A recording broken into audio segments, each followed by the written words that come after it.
Welcome back. Hi everyone, welcome. Today on a brand new episode of our show, we'll be taking a look at Season 1 of HBO's Watchmen. Awesome. I'm your host, Steve. And I'm your other host, Brian. And this is Popcorn Feed.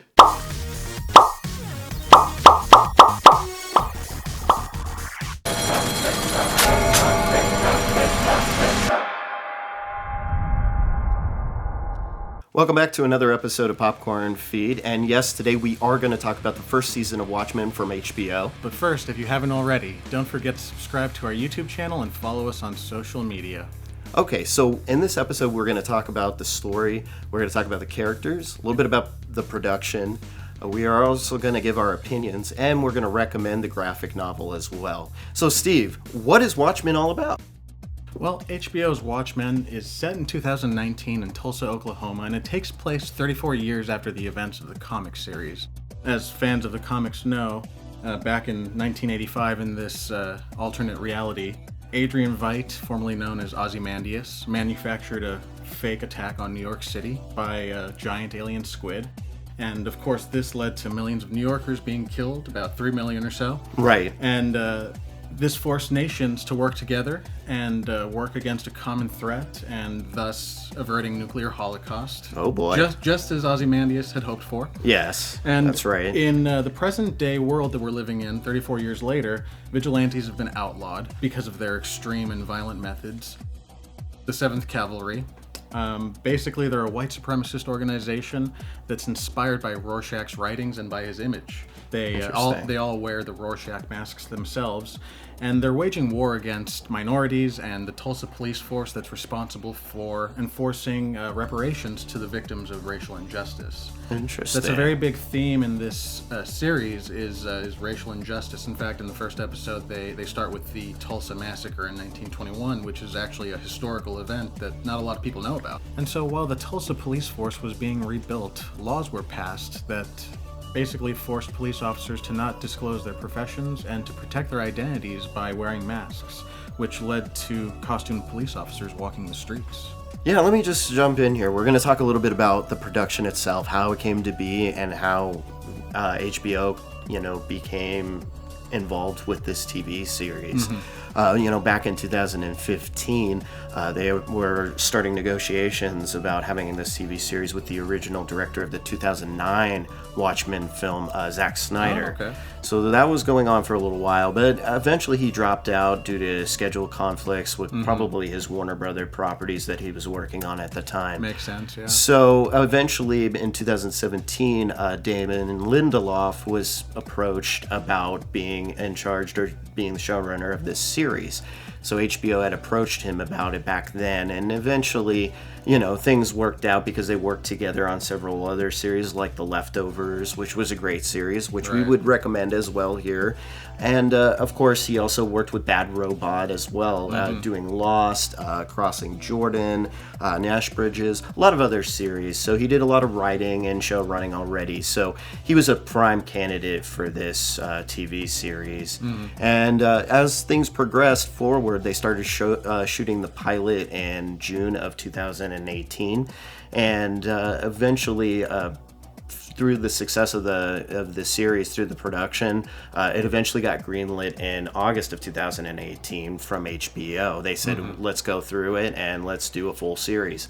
So now we have the Watchmen TV series. It finally came about because of that. But there was also some really cool about the music, which, Steve, we were talking about before. Right. Well, one of the great things about it is the music, and of course, I think that has a lot to do with Trent Reznor and Atticus Rose being involved. They're the ones that did the soundtrack for this season. That's really cool. They did a really good job, I think. Yeah, that was one of the really things cool. that really kept me engaged was just the music, the vibe it created. We want to do is talk a little bit about these characters in this series. Let's go ahead and open up with our main character, Angela Abar. Right, played by Regina King. Right. We've got Angela Abar, also known as Sister Night. So she's a Tulsa police detective who dresses as a nun, and of course, as we watch the series, it's because she's as a little girl we discover she was inspired by, I believe, like a blaxploitation film. Right, that's right. By the same name, Sister Night. Sister Night, yes. And so she's also the granddaughter of Will Reeves, another character that we're about to get into. As some of you might already know, Will Reeves was later found out to be Hooded Justice. Who is also played by Louis Gossett Jr. Played by Louis Gossett Jr. Yeah. Played very well by Louis Gossett Jr. And so Angela was one of the police officers that was attacked on the White Night, that night that the 7th Cavalry attacked the 40 police officers that they targeted. Since then, she's retired.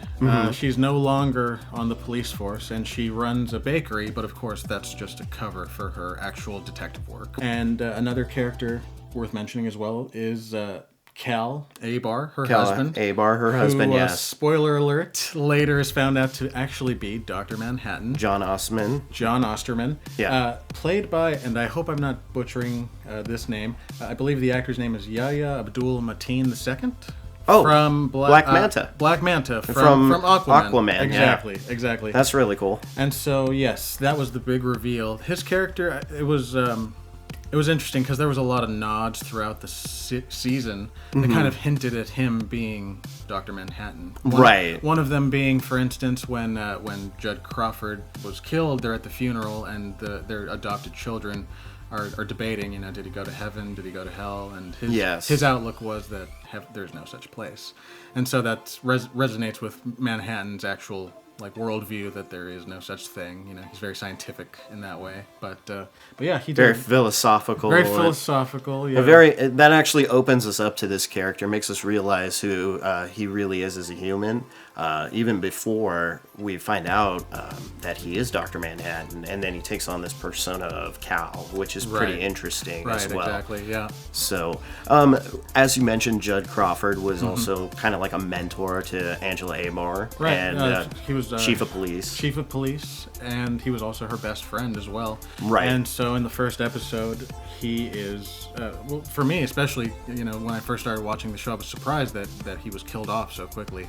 But we find that played by Don Johnson. He was also, we come to find out, a member of the 7th Cavalry as well. Yes. And so we find Will Reeves, Hooded Justice, being the one there at the crime scene. And at first it's very mysterious. We don't know how this 100-year-old man could possibly hang someone like Judd Crawford. Right. Psychic powers. I can manipulate material in my mind. Is that right? Maybe, I'm Dr. Manhattan. But he's like half his age, practically. Yeah. So it seems a little unreal for the situation. Yeah. Exactly. And so the show goes from focusing on the threats posed by the 7th Cavalry now to who killed Judd Crawford. We meet Wade Tillman. Right, Looking Glass. That's right. As well. Tim Blake Nelson played Wade Tillman. Oh, brother, where art thou? Yeah, and he did a great job too. Yeah, he did. I was really intrigued by his character. I mean, I loved the reflective mask that he wore. It was very reminiscent of Rorschach's mask from the comic series and the movie, of course. Right, it was. It was also interesting that he was there on 11/2. He was in New Jersey the day that Adrian Veidt's squid attacks New York City. Yeah, I remember that. That was very interesting. It was a really cool episode. It kind of gives you more background character information and background story on Wade Tillman and who he is and how he became Looking Glass, really. Right. And of course, towards the end of the series, we find out that he fits in very well as a vigilante. And some of them are familiar characters, like Adrian Veidt, played by Jeremy Irons. Of course, he's a former businessman. He's the former vigilante Ozymandias. Yes. He's the world's smartest man.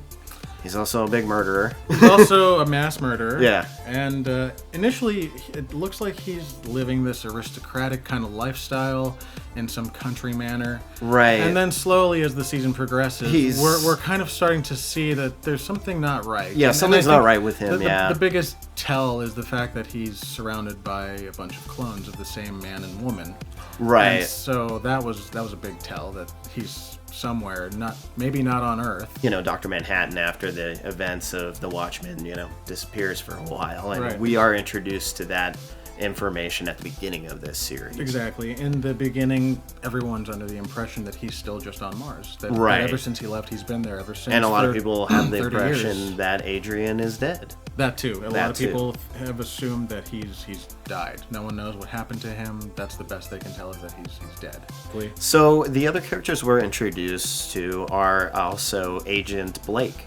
Yes, Agent Blake, Laurie Blake. Played by Jean Smart. He was really good. Oh yeah, she was really good, but she was also known as the second Silk Spectre. Yes, that's right. So she has a connection to the original story in that sense. And at this point, she's now an FBI agent, and she's also a member of the Anti-Vigilante Task Force, which is responsible for, shutting down all the vigilanteism going on. I think that was interesting how we're introduced to her character as well, where we're not only introduced to the fact that she's an FBI agent in this Anti-Vigilante Task Force, but we're also at the same time seeing her on these Manhattan phones, these phones that let you contact Dr. Manhattan. Right, that was kind of an interesting little quirk she has. Yeah, I liked that just because it kind of just throws in the fact that they're former lovers as well, and I think that adds another layer of dimension to her character. The fact that she's got this past. Lady True, very important character in this story as well. Yes, played by Hong Chow. She is the owner of True Industries, a corporation that bought out Vite Enterprises. Following the news of his death. Yes. And Lady True is also later to be revealed Adrian's daughter. One of the big driving forces is we know that the 7th Cavalry is up to something. That was established from the first episode. Yes. And as Angela is trying to figure out what it is, she's also at the same time discovering her own history. She's discovering her connection to Will Reeves. He is his granddaughter, and that he's Hooded Justice. And I really enjoyed the episode that gives Hooded Justice's origin story, when she takes his nostalgia pills and actually lives his life.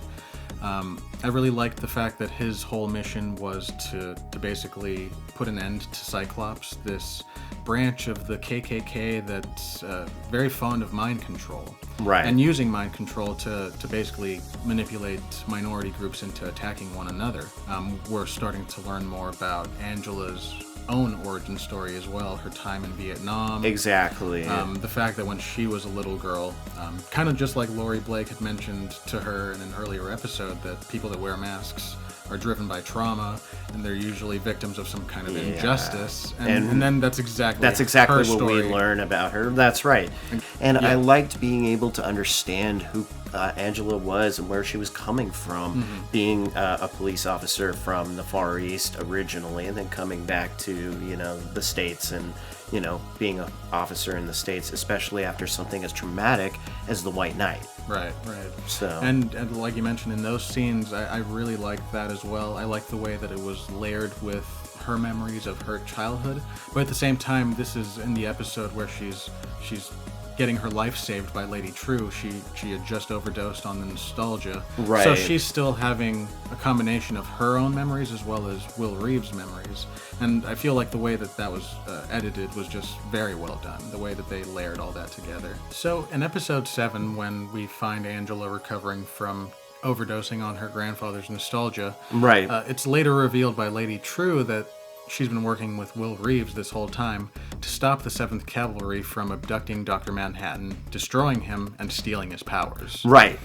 And so, of course, at this point, Angela decides it's time to act, and she needs to do something to save her husband, Cal. And of course, you might be thinking by this point, why does she need to save Cal if Dr. Manhattan is the one in danger? Spoiler alert, Cal is Dr. Manhattan. Right, and we find this out now. Yes, and then in the next episode, it dives deep into her history in Vietnam as a police officer, how she met Dr. Manhattan. Yes. And how she also came up with the solution to the problem of his appearance. It was her idea to get him to disguise himself as a human being. Yeah, that's right. And so by the end of that episode, once we've been all caught up on their romantic history and how they met and came to be together, the 7th Cavalry succeeds, and they capture him. Dr. Manhattan. Yeah, in that weird-ass cage. So. Yes, in that weird cage that was made out of all the watch batteries. That all the watch batteries, yeah, so that's right. Tying back to the first episode, that's why they were stealing and melting down watch batteries to make this cage for Dr. Manhattan. For Dr. Manhattan, so that's pretty interesting. So it ties to the watch. Yeah, it's all related to watches. Yeah. In time. In time. Somehow.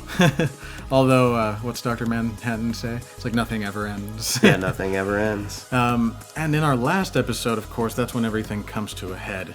We have the 7th Cavalry. They've already captured Manhattan, and it looks like Senator Joe Keene is about to take Manhattan's power for himself. But little does he know, Lady True has been several steps ahead of him and the 7th Cavalry this whole time. She does put a stop to it, but then it's revealed that she actually is the one who wants Manhattan's power for herself. Right. And she comes very close. That's what the Millennium Clock that she's been building is actually for. It's not an actual clock, but it's actually a device to harness the abilities of Dr. Manhattan. Exactly, right. To absorb and to harness and to actually transfer it back into herself as well. So that's all revealed in our final episode. But of course, it was her own ego and her own need to prove something to her father, Adrian, downfall. That ended up being her downfall, because if she hadn't brought Adrian back from Europa, he never would have he never would have been sent by Manhattan back to Karnak. Yes. To basically use his teleportation technology to rain down the frozen squid on Tulsa and to destroy her Millennium Clock and to stop her from acquiring Manhattan's power. And so at this point, the series ends on a big cliffhanger. And we're left with this big mystery that surrounds our main character, Angela. Yep. Which is great. And of course, the big question being, is she going to be able to walk on water by the end of that episode? Is she now gifted with Manhattan's powers? So overall, Steve, what did you think of this series? Did you like it? Did you enjoy watching it? I was very happy with this series. I thought it was very well done.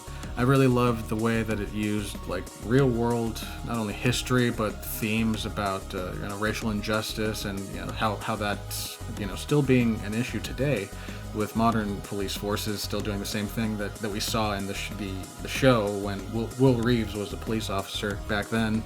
I thought Damon Lindelof did a really good job of creating essentially a whole new world around the universe that was already established by Alan Moore and by Dave Gibbons when they created the comic series. So I think it was very true to the original source material and a good continuation to the story.